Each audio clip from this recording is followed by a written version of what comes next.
Okay, now for Kapha, Kapha Dosha, and again, this is an adjunct to a blog post that I wrote on Ayurveda and digestion.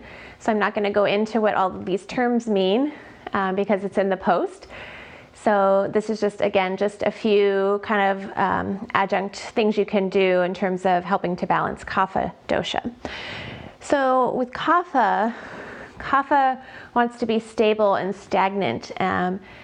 And so to kind of create some balance, we have to have a little bit of movement first. So a lot of movement, kind of energizing to get Kapha going and energized to keep that balance.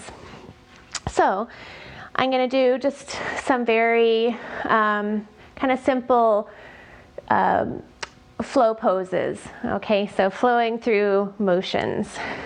All right, so feet about hip width apart, spreading out the toes. We might lift up onto the toes, reaching arms to the sky. Good. And then slowly coming down, exhale, folding forward, using blocks or not. Inhale, halfway up, lengthening, folding forward. Good. And then exhale, rising up. We're not going to stay there too long. Oops. Rising up, inhale onto the toes. And exhale, coming back to mountain pose. One full breath. Great. This time we're going to run through chair pose to get there. Inhale. And then exhale, sitting back, chair pose. Exhale, folding forward. Halfway up, inhale, flat back. Exhale, folding forward.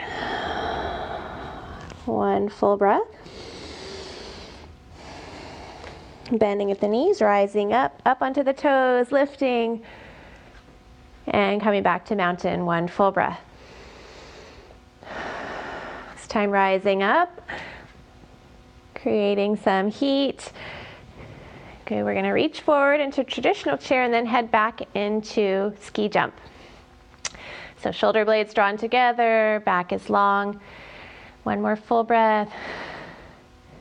Good, reaching forward, halfway in. Exhale, fold. Good, and then rising up onto the toes, lifting. Okay, coming back to center, mountain pose. All right, I'm going to set those blocks out of the way. We're going to take 1 foot forward.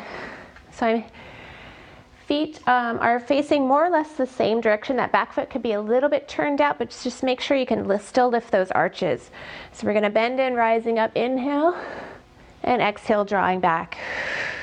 2 more. And not to do overdo the extension if you know that's not okay for your spine, but traditionally Kaphas have good, strong, stable joints. Good, rising up. Good, pushing the air down, exhale, folding forward, maybe using the blocks. Bending into the front knee, rising up, pushing the air down and coming back to mountain pose. 1 full breath.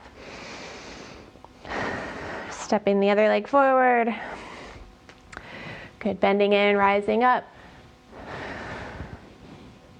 Inhale, exhale.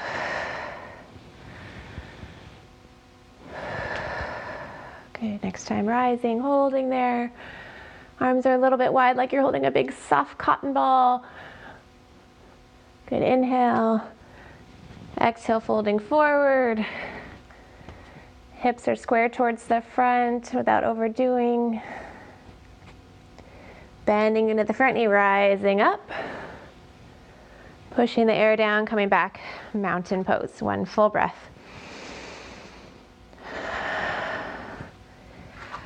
All right, so you can see with Kapha, it's just a little bit more movement, flowing, keep the heat going, keep the energy going.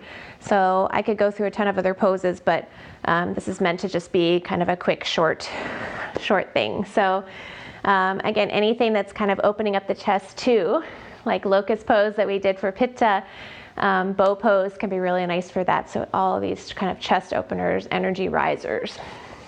So that's all for now. You can read more in the blog post. I'll see you next time.